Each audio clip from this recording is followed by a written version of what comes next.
안녕하세요. TV 책방 북소리 홍선혜입니다. 해마다 10월이 되면 가평군 자라섬은 하나의 거대한 공연장으로 변합니다. 코스모스 군낙지와 해바라기, 유채꽃과 갈대밭이 어우러진 곳에서 국내외 최정상급의 재즈 음악까지 들려주는 재즈 선율이 온 섬을 가득 채우게 되는데요. 이 자라섬 국제 재즈 페스티벌을 세계적인 축제로 만든 사람, 바로 인재진 감독입니다. 인재진 감독은 청춘은 찌글찌글한 축제다라는 한 권의 책 속에서 버려진 섬이었던 자라섬이 국내 재즈 페스티벌의 중심이 되기까지 이야기를 담았는데요.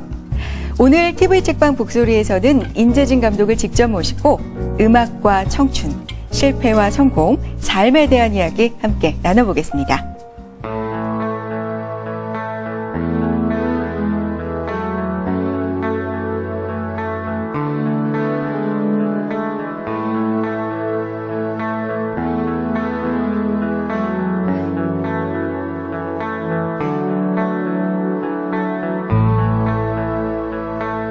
청춘은 패기다. 자신감이죠.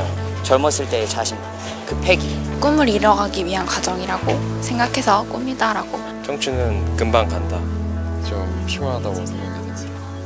무엇을 해도 할 수 있을 것 같은 그런 힘이 느껴지기 때문에 아름다운 것 같습니다.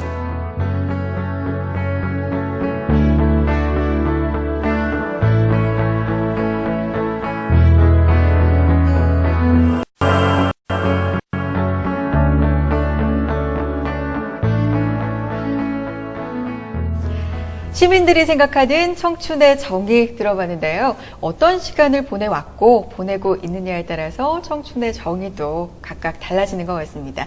오늘도 제 옆에서 든든하게 함께해 주실 김성신 평론가님 나와주셨고요. 안녕하세요. 네, 안녕하세요. 네, 반갑습니다. 네. 시민들이 생각하는 청춘의 정의 들어봤는데요. 평론가님의 청춘의 정의도 안 들어볼 수가 없겠어요. 네, 보통 사람들은 청춘 그러면 그냥 곧 젊음 이렇게 생각하잖아요. 그렇죠. 근데 이미 나이 먹은 입장에서는 그렇게 이야기하기 싫고요. 저는 열정적 삶의 의지 이렇게 생각합니다. 그래서 멋있네요. 물리적인 나이가 몇이든 간에 그 삶의 의지가 열정적이라면 뭐 계속 청년 아닌가, 청춘 아닌가 네. 그런 생각을 해봅니다. 네, 저도 청춘의 정의를 한번 생각을 해봤는데 네. 저는 비슷한 맥락인 것 같아요. 청춘은 지금이다. 이렇게 말씀드리고 싶은데 내일 생각해보면 오늘도 청춘이고요. 그렇지 않나요? 바로 뭐 1시간 뒤에 생각해봐도 1시간 전이 청춘이고요. 네. 항상 그렇게 청춘이다라는 마음으로 살고자 그렇게 한번 다짐을 해봅니다. 멋집니다. 네. 자, 오늘 청춘에 대한 이야기로 대담의 문을 열어봤는데요. 주인공 모셔보겠습니다. 오늘 대담의 주인공은요, 청춘을 축제라고 표현을 하는 분이에요. 그것도 그냥 축제가 아니라 네. 찌글찌글하다 이렇게 표현을 해주시는 분인데요. 자라섬 국제 재즈 페스티벌의 총 감독님이자 청춘은 찌글찌글한 축제다의 저자님이십니다. 인재진 감독님 모셨습니다. 어서 오세요. 안녕하세요. 반갑습니다. 반갑습니다. 어서 오세요. 네. 축제 준비로 한창 바쁘시죠? 10월에 열리지 않나요? 네, 10월 3일부터 5일까지가 네. 축제 기간이어서 네. 지금 막바지로 열심히 준비하고 있는 타이밍입니다. 네. 근황에 대해서 이렇게 말씀을 해주셨는데 본격적으로 대화 나누기 전에 저자 소개 먼저 해드리겠습니다.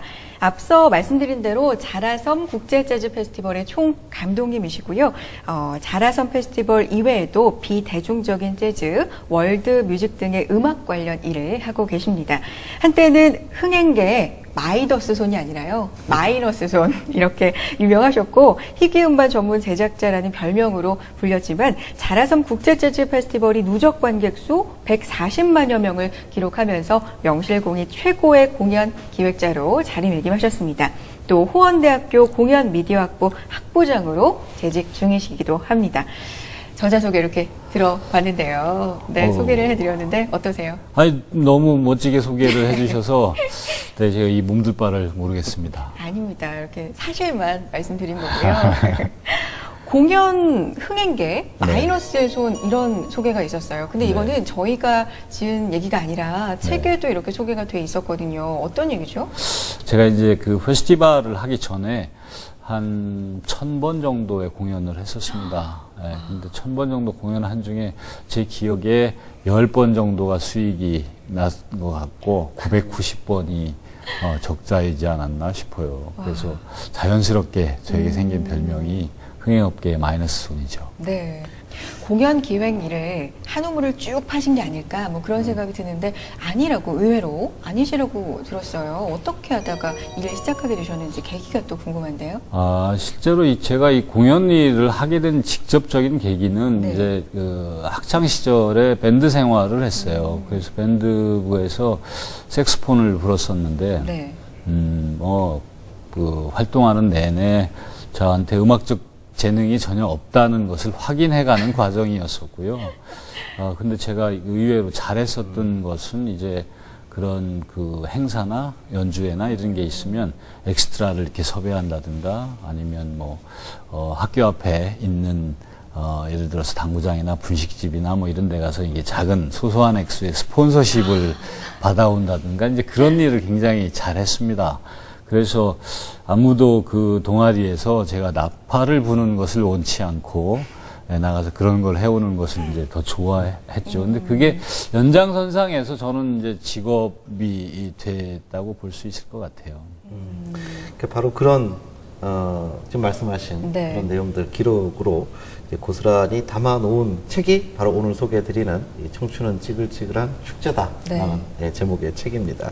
제가 잠시 책을 그냥 제 방식대로 조금 설명을 네. 시청자분께 드리겠습니다.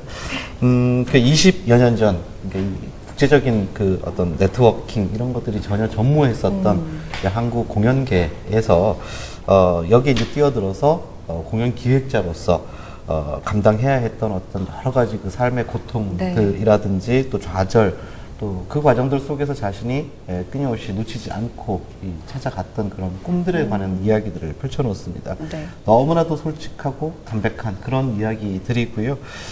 그래서 이 책은 어떤 성공한 기획가의 성공에 관한 이야기가 전혀 아니고요. 지금은 성공을 하셨지만 그 수많은 그 성공을 이루기 위해서 겪어야 했었던 그런 어떤 지난한 고통들에 대한 네. 어떤 삶의 분투기, 고난 분투기 이렇게 볼 수 있는 그런 책입니다. 네. 제가 소개를 어떻게 제대로 잘 했는지 모르겠습니다. 아니 너무 멋지게 소개를 해주셔서 제가 이게 그 꿈보다 해몽이라는 말이 머릿속에 확 떠오르는데요. 어떻게 보면 이제 개인적인 자서전 이런 네. 형식의 책, 본인이 본인의 그렇죠. 젊은 시절의 이야기를 회고를 하셨으니까요. 네. 근데 사실 출간은 올해 봄에 출간이 됐습니다. 작년에 이제 10번째 자라섬 국제 재즈 페스티벌 네. 이제 마무리하시고 중간 정리를 한번 해보는 게 좋겠다 이런 취지가 있으셨던 건가요? 책을 내신 어떤 특별한 계기가 있었다면 어떤 것이었는지요?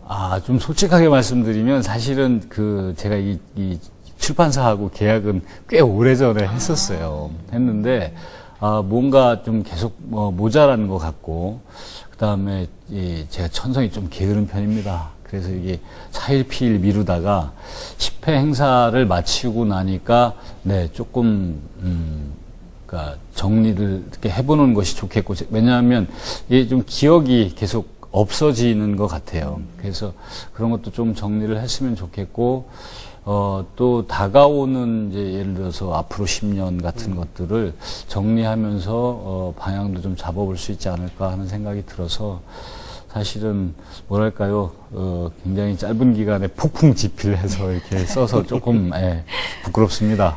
책의 제목부터 먼저 짚고 넘어가고 싶어요. 청춘은 축제다. 이것까지는 이해가 되는데요. 가운데 찌글찌글한, 이걸 좀 짚어보고 싶습니다. 찌글찌글하다라는 거에 사전적 의미를 보니까요. 물체가 찌그러져서 주름이 많은 모양이래요. 네. 근데 사실 청춘하고 주름은 좀 거리가 멀잖아요. 팽팽한 게 사실 청춘인데 네. 그렇게 표현하신 이유가 있을까요?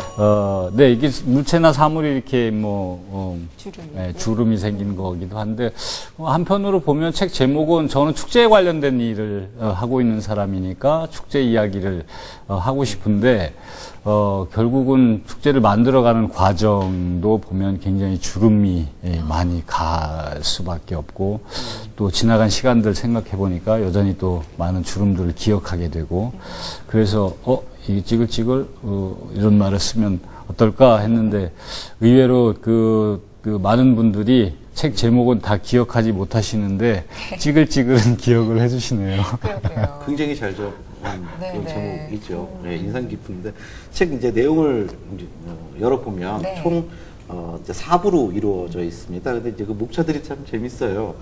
첫 번째는 꿈틀꿈틀, 네, 두 번째는 찌글찌글, 세 번째가 와글와글이고요. 네. 네 번째가 이제 뚜벅뚜벅입니다.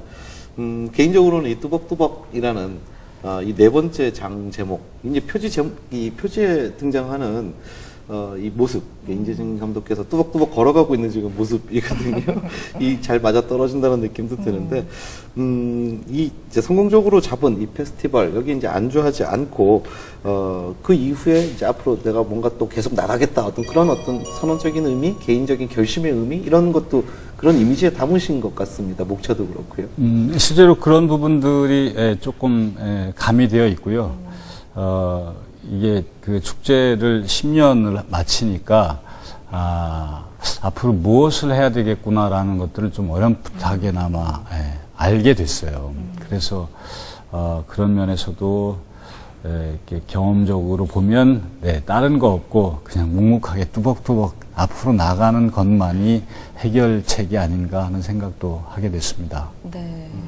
마지막 장 뚜벅뚜벅에 대한 이야기를 벌써부터 하다 보니까 책 한 권은 이제 벌써 다 읽은 듯한 느낌이 드는데 세 부분이 아직 시작도 못했잖아요. 네. 얘기를 꿈틀꿈틀, 찌글찌글, 와글와글 아직 남아 있습니다. 자, 첫 번째 꿈틀꿈틀에서는 페스티벌 이제 막 시작하는 단계 초창기 이야기가 나오는데 정말 눈물 없이는 못 읽겠더라고요. 이 부분. 해외 음악계에서는 인재진, 그러니까 JJ로 많이 알려져 있으시잖아요. 근데 네. 이 JJ가 혹시 주르륵이 아니냐, 이 정도로 좀 비와 악천후와 상당히 인연이랄까요, 악연이랄까요, 이런 게 좀 많으셨더라고요. 그 부분을 좀 소개를 부탁드리면 좋을 것 같은데요. 사실 지금 그 눈물이 앞을 네. 가린다고 이렇게 말씀을 하셨는데, 저는 참 묘한 기분이 드는 것이요. 네. 그 대목, 이제 말씀해 주시겠지만, 이 슬프고 이제 딱하다 이런 느낌이 들면서도 한편으로는 너무 어이가 없어서 저도 웃기더라고요. 어떻게 그렇게 계속 공연 때마다 비도 오고. 그러니까요. 네. 그 부분을 정말 생생하게 낭독으로 저자님의 목소리를 한번 들어보면 어떨까 싶은데요. 부탁드릴게요. 그럴까요? 네.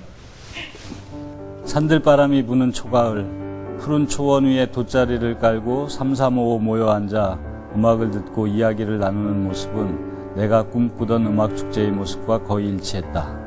마치 천국에 이른 것만 같은 기분이었다. 그때의 성취감이란 말로 표현할 수가 없다. 그런데 둘째 날부터 악몽이 시작되었다. 폭우가 쏟아진 것이다. 공연은 삽시간에 내동댕이 쳐졌다. 구름 한 점 없던 화창한 날씨는 거짓말처럼 사라지고 사방 천지가 물바다로 변했다.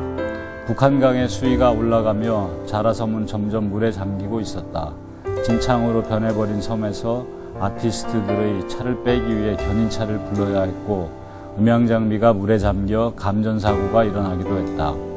주차장에는 미처 빠져나가지 못한 자동차들이 뒤엉켜 있었다. 그야말로 전쟁터를 방불케 했다. 결국 나는 그날의 모든 공연을 전면 취소하라고 지시했다. 그때 운전석에 있던 스태프가 대성통곡하기 시작했다. 정말 열심히 준비했기에 속상한 마음을 감추지 못했다. 나는 창밖으로 눈을 돌렸다. 마치 영화의 한 장면처럼 빗속을 뛰어다니는 사람들의 모습이 느리게 지나갔다. 눈물을 꾹 참았다. 자라섬 국제 재즈 페스티벌 첫 회에 초청한 아티스트들은 대부분 나와 친분이 있는 사람들이었다. 악천후로 공연이 취소되었을 때도 그들은 나의 마음을 먼저 살펴주었고 진심 어린 마음으로 응원해 주었다. 우리는 연주를 할 수 있어. 내가 오케이 하면 아무리 비가 쏟아져도 공연을 할게. 섬이 가라앉았대요. 그러니까요. 와, 이건 정말 살짝 제가 웃었던 게 또 살짝 죄송스러워지기도 하고. 저도요. 네. 근데 이제 음악이라는 것을 네. 이렇게 좋아하는 일이, 음악을 좋아하는 일 그 자체가 이렇게 고통스럽고 힘든 일일 수 있겠구나 하는 것도 책을 통해서 처음 알게 됐고요. 또 네. 그러면서도 한편으로는 음악이었기 때문에 공연도 못하고 다 이제 어떻게 보면 박살난 그 공연 안에서 모였던 아티스트들이 서로 오히려 격려를 해주는 이런 그 장면은 또 음악인들이었기 때문에 가능한 것이 아닌가 뭐 이런 생각도 드는데 또 그런 면에서 보면 어떤 사람과 사람 사이의 인연이라는 것이 얼마나 소중한 것인지 뭐 그러한 이야기들을 또 해주시는 것 네. 같거든요. 어떤 강연에서도 그 뭐 인연, 네. 인연의 소중함, 뭐 심지어는 그 빛까지도 나는 나에게는 소중한 인연이다 이렇게 표현을 하시는 것 같은데 그 어떤 인연의 소중함을 깨닫게 되신 특별한 계기가 있으셨나요? 제가 그 모 신문사에서 주관하는 그 강연회에 그것도 대타로 강연을 갔다가 거기서 강연을 들었던 그 당시에 가평 군청에 근무하던 말단 공무원을 만나게 되고 또 그 공무원과의 인연으로 정말 저하고는 개인적으로 아무런 연고도 없는 가평이라고 하는 지역에서 그것도 비가 오면 물에 가라앉는 자라섬에서 축제를 시작하게 된 것은 네, 지금 생각해 보면 정말 이렇게 우연과 인연이 묘하게 겹쳐서 이런 축제까지 이르게 된 게 아닌가 싶습니다. 인재진 감독의 가장 소중한 인연 하면 사실 인연, 작은 인연에서 출발해서 이렇게 국제적인 재즈 페스티벌이 된 이런 인연도 있지만 뭐니 해도 인생의 반려자. 그렇죠? 지금 반려자라고 말만 꺼내는데 미소가 지금 번지고 계세요. 바로 재즈 보컬리스트 나윤선 씨잖아요. 저는 책을 읽다가 이런 남자랑 결혼해야 돼. 아까 정말 그렇게 라는 생각을 정말 많이 했어요. 정말 감동 깊었던 게 다시 태어나도 지금의 와이프와 결혼하시겠습니까? 라는 대답에 보통은 뭐 망설이지 않고 예스라고만 해도 사실은 굉장히 훌륭한 대답이잖아요. 네. 그런데 저한테 그런 행운이 다시 올까요? 불가능할 것 같은데요. 저는 이 대답이 아니 어디서 연습하신 것도 아니고요. 그렇죠. 정말 진심이실 텐데 그러게요. 근데 이 부분을 좀 여쭙고 싶은 게 네. 부인 나윤선 씨도 같은 마음이실 거라고 생각하세요? 저는 그렇게 믿죠. 네, 그렇게 믿고 사는 게 중요합니다. 네. 저는 사실은 저도 물어본 적이 있어요. 정말요? 네, 뭐라고? 저 집사람한테 네. 물어봤는데, 저 집사람도 흔쾌히, 자기가 생각해도, 결혼 정말 잘한 것 같다고 진짜요? 이야기를 와. 들었죠. 네. 정말 읽으면서 좀 두 분이 소울메이트 같다 이런 느낌이 들었는데 어떠세요? 실제로 좀 영혼적으로 많이 맞는 부분이 있다 이렇게 느끼시나요? 그래서 어떤 사람들이 이제 저를 이야기할 때 제 인생이 사실 비포 자라섬과 애프터 자라섬으로 네네. 바뀐다고 이야기를 많이 하거든요. 근데 저를 가까이에서 보고 더 정확하게 알고 있는 사람은 그게 아니고 비포 나윤선과 애프터 나윤선으로 인생이 바뀐다라고 이야기를 하더라고요. 그래서 저는 그 이야기 듣고 그 이야기가 더 맞는 것 같다라는 생각을 했습니다. 어떤 영향을 많이 받으셨는데요? 일단 저는 저희 집사람한테 제일 영향받은 것은 다른 사람들을 배려하는 것. 네. 사실 전에는 제가 혼자서 산 기간이 오래고 그러다 보니까 돌이켜보면 저밖에 몰랐던 것 같아요. 근데 저희 집사람은 이제 다른 사람에 대한 배려가 굉장히 많은 사람이어서 그래서 사실 초기에는 이제 조금 제가 혼난 경우도 많이 있었어요. 예를 들면 무슨 고속도로 톨게이트에 이렇게 지나갈 때 거기 이제 그 요금 징수하시는 분이 네. 계시잖아요. 네네. 네, 그분들에게 반갑게 인사를 해야 되는데 제가 안 해가지고 네, 안녕하세요 이렇게 인사하고 하면 또 그쪽에서도 안녕하세요 인사하고 좋은데 그냥 돈만 이렇게 내고 가잖아요. 그러니까 그런 것부터 시작해서 네, 실제로 굉장히 글쎄요 제가 굳이 이렇게까지 이야기를 할 수 있는지 모르겠습니다만 만약에 네. 사람에게 명품이 있다면 네. 저는 저희 집사람이 명품이라고 생각합니다.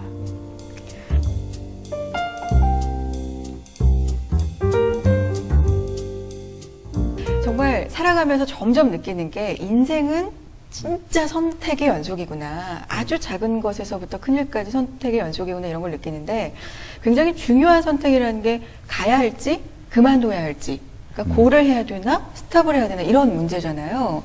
사실 참아서 성공할 어느 정도의 보장이랄까요? 이런 것만 있다면 가는 것도 나쁘지 않은데 이쯤에서 현명하게 멈추는 것도 상당히 좋은 일일 때가 있잖아요. 그렇죠. 그렇죠? 그런 걸 어떻게 하면 좀 잘 판단할 수 있을까요? 청춘들의 이게 가장 고민일 수도 있거든요.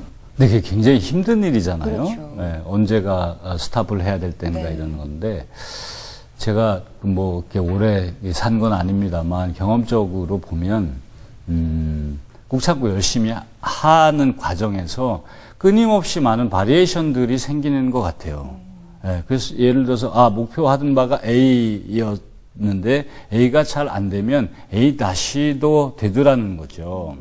네, 그럴 때 우리가 꼭 A에 집착해야 될 이유는 없고, 네, 그러니까 뭐 세상은 넓고 정말 끝없이 많은 일들이 일어나기 때문에 열심히 하고 지나가는 과정 속에서 새로운 가능성들은 끊임없이 열리는 다는 의미에서 역설적으로 제가 그렇게 이야기하는 거죠.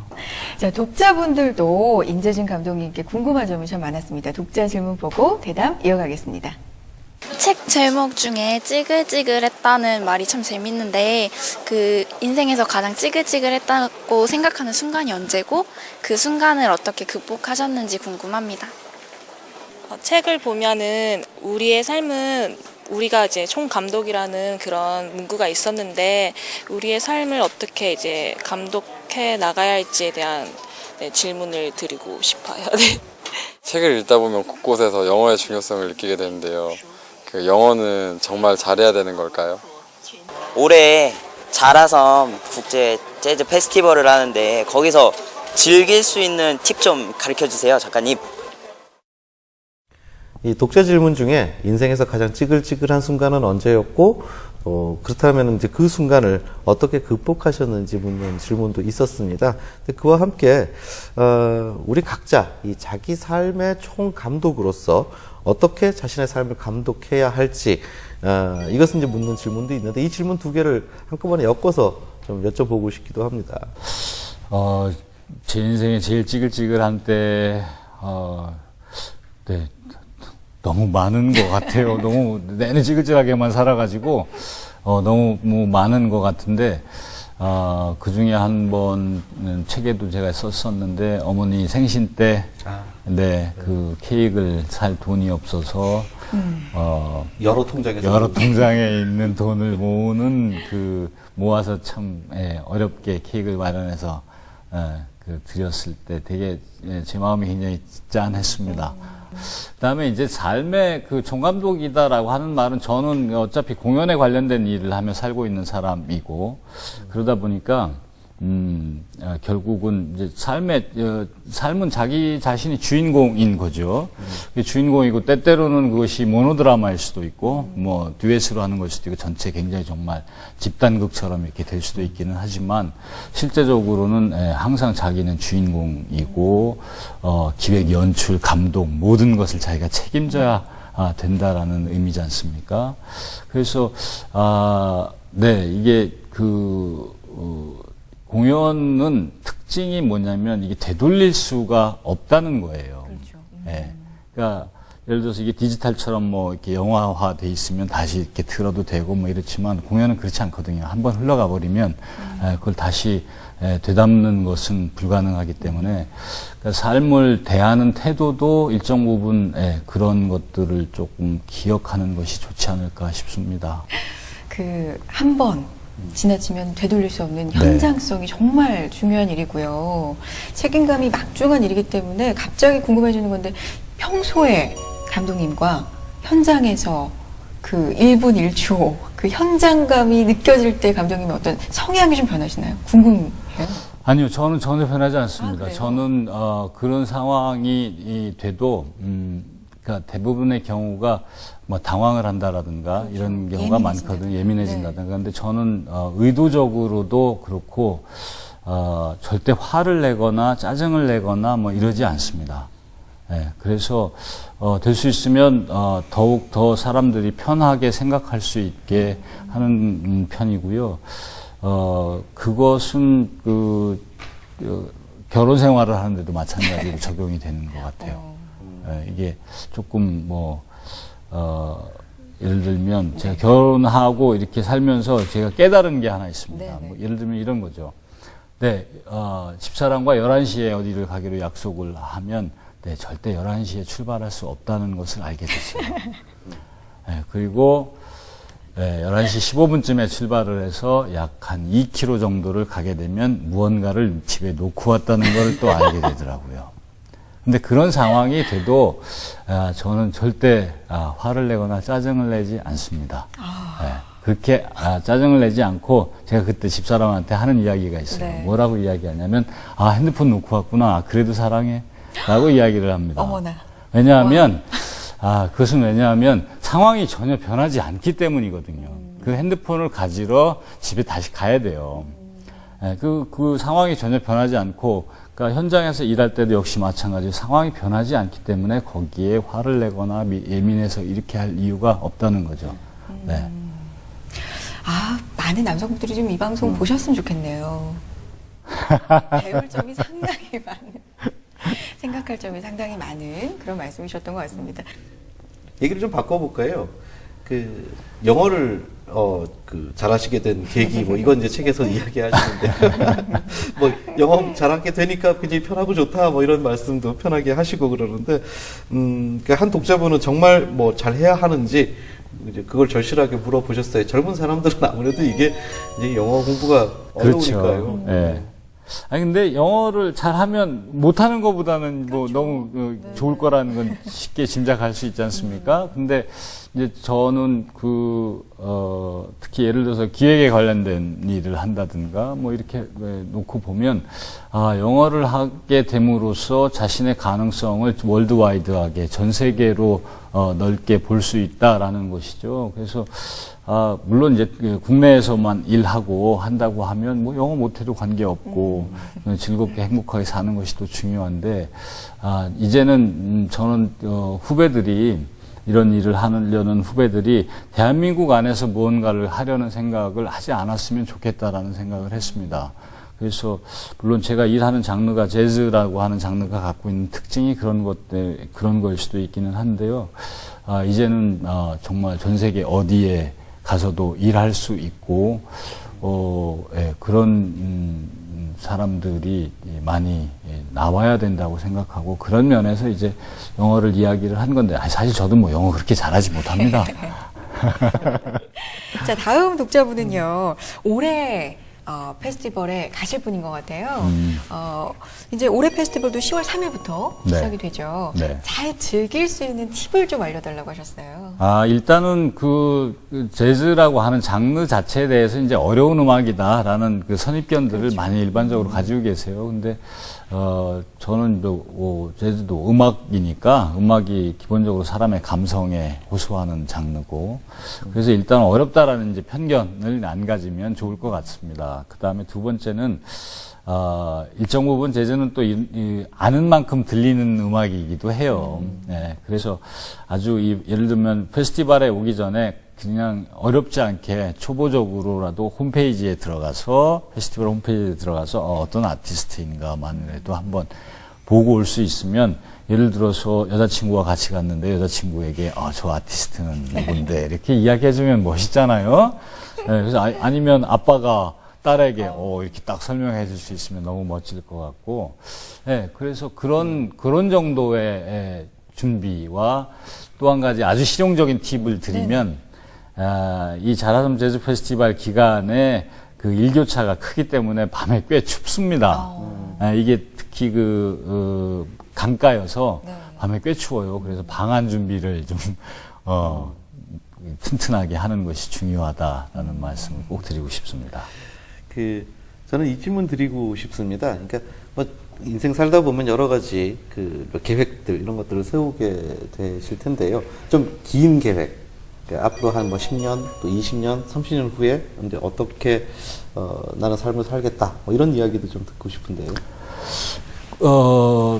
사실 저는 그렇게 구체적인 계획을 이렇게 세우고 그러지는 않았었어요. 그렇지는 않고 항상 하루하루가 그날이 내 인생 최고의 날인 것처럼 생각하고 그날이 제일 행복했으면 좋겠고 하는 생각으로 이렇게 지내왔습니다. 그런데 이제 조금 그런 어떤 구체적인 계획 같은 거를 이렇게 물리적인 계획이죠. 그런 거를 좀 말씀을 좀 드리자면 제가 살고 있는 가평이라고 하는 지역을 이제 이 페스티벌을 가지고 있으니까 음악으로 한번 멋지게 포장을 이렇게 하고 싶어요. 그래서 음악 하면 가평이라고 하는 곳이 생각날 수 있을 정도로 특별한 그런 그 지역으로 이렇게 만드는데 일익을 담당하고 싶은 마음이 있고요.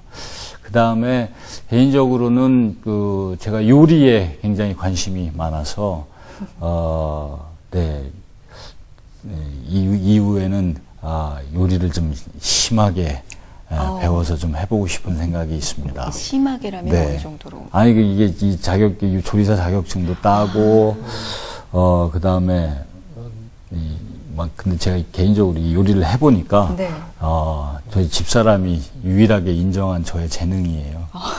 네, 그래서 그런 거 그러니까 보니까 이게 뭐랄까요, 예술과 비즈니스의 경계선상에 존재하는 직업이 아닐까 하는 생각을 하게 됐어요. 그래서 그러면서 지극히 개인적인 작업이기도 하고 그런 일들을 조금 향후에 좀 많이 하고 싶은 생각이 있습니다. 네. 다음번에는 요리책으로 또 한번 받게 되지 않을까. 그런 생각을 잠깐 해보게 되는데요. 네.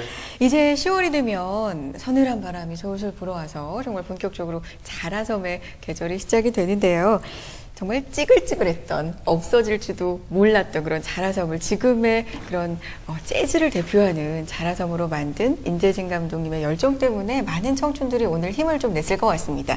또 더 응원이 필요한 좀 힘이 되는 그런 청춘들을 위한 메시지 끝으로 오늘 시간 마무리하겠습니다.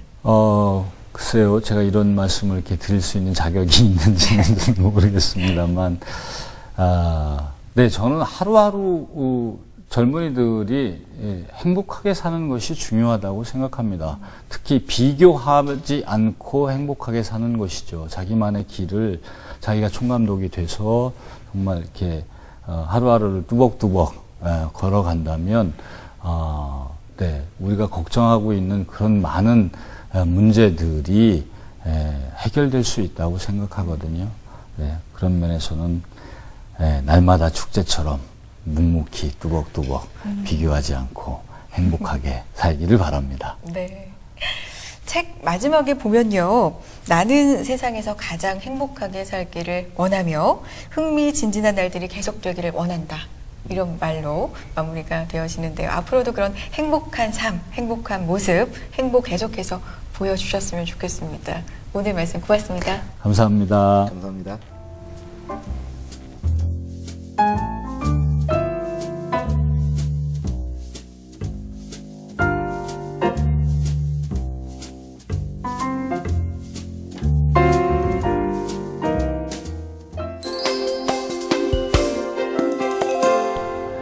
안녕하세요. 서울도서관 이용훈 관장입니다. 어디든 여행 가기 좋은 계절인 가을인데요. 여행 자료를 찾는 데는 다양한 책이 구비되어 있는 도서관만한 것이 없지 않나 하는 생각도 듭니다. 서울시 구석구석 다양한 도서관을 찾아가는 우리 동네 도서관 출발하겠습니다. 오늘은 강서구 곰달래로에 있는 강서 영어도서관을 찾았습니다. 화곡 4동 주민센터를 리모델링하여 세워진 공공구립도서관이자 영어 특화도서관인데요.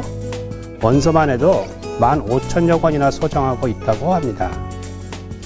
특히 뉴베리나 칼데곤, 볼로냐상 등 국제대회 수상작들을 번역본과 함께 비치하여 이용객들이 자연스럽게 원문을 접할 수 있도록 하고 있습니다.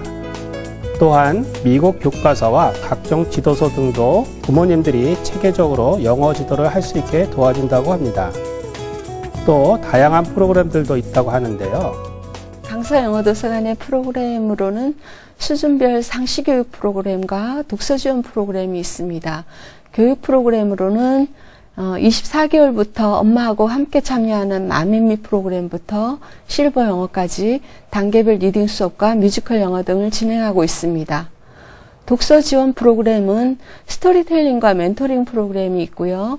글로벌 문화 프로그램이나 스토리텔러 양성 과정, 영어 독서 지도사 과정 등의 부모 교육을 실시하고 있습니다. 오늘은 그 중에서도 왕초보 실보교실을 들여다보았습니다. 영어를 두려워하는 어르신들을 위해서 관장님이 특별히 기획한 프로그램이라고 하는데요. 처음부터 발음 기호부터 시작해서 기본 문장을 갖고 변형해서 간단한 기본 회화는 할 수 있도록 만드는 게 이반의 목표라고 봅니다. 한마디 한마디 놓치지 않고 열심히신데요. 이렇게 영어 공부를 하는 이유가 궁금합니다. 조카들이 결혼을 해서 또 손주를 낳다 보니까 영어를 많이 하는데 굉장히 불안하고 들을 수가 없고 이렇게 전혀 이해가 안 됐는데 여기 와서는 너무 재미있고 수업이 그리고 하나하나 알아가고 해서 또 조카들하고 약간 호응이라도 할 수 있어서 기초부터 체계적으로 수업하고 있으니 누구나 도전해 볼 수 있을 것 같은데요. 참여하고 싶은 분들은 도서관에 문의하시면 된다고 합니다. 영어는 이제 교과목이기보다는 소통을 위한 도구입니다. 그러나 여러 가지 환경적 요인으로 영어 소외를 겪는 이들이 아직 많습니다. 그래서 사교육비에 부담을 덜고 압박이나 경쟁이 아닌 독서에 기반함으로써 공공도서관의 또 다른 패러다임을 열어가고 있습니다. 우리 동네 도서관, 오늘은 영어에 대한 세계를 열어주는 강서 영어도서관 만나봤습니다.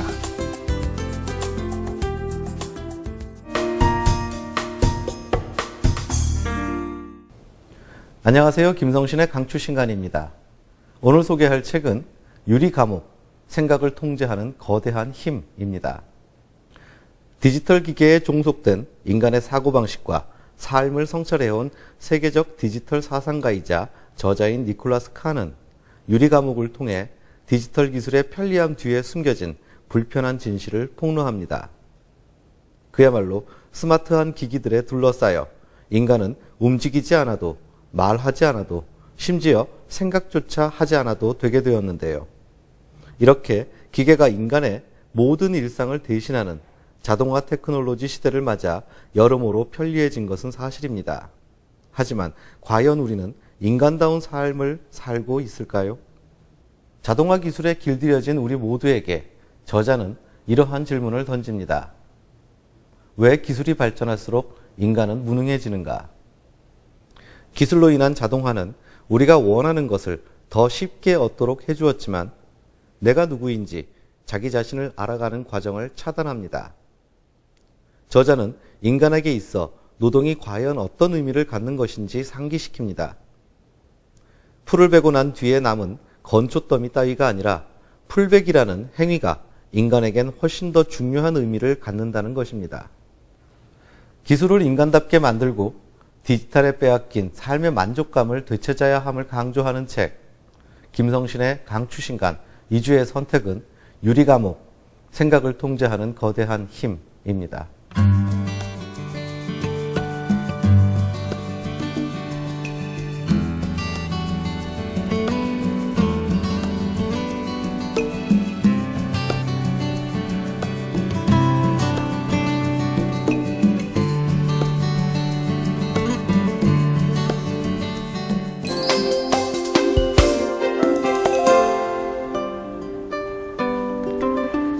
해마다 10월이 되면 한국의 작은 시골 마을 섬의 무대에는 전 세계 네로라 하는 뮤지션들이 오릅니다.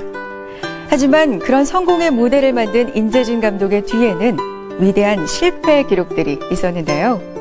그 찌글찌글함을 즐기려는 자세에서부터 이미 인생의 축제가 시작됐던 것은 아닐까요? TV 책방 북소리 다음 주에도 좋은 책으로 인사드리겠습니다. 함께해 주신 여러분 고맙습니다.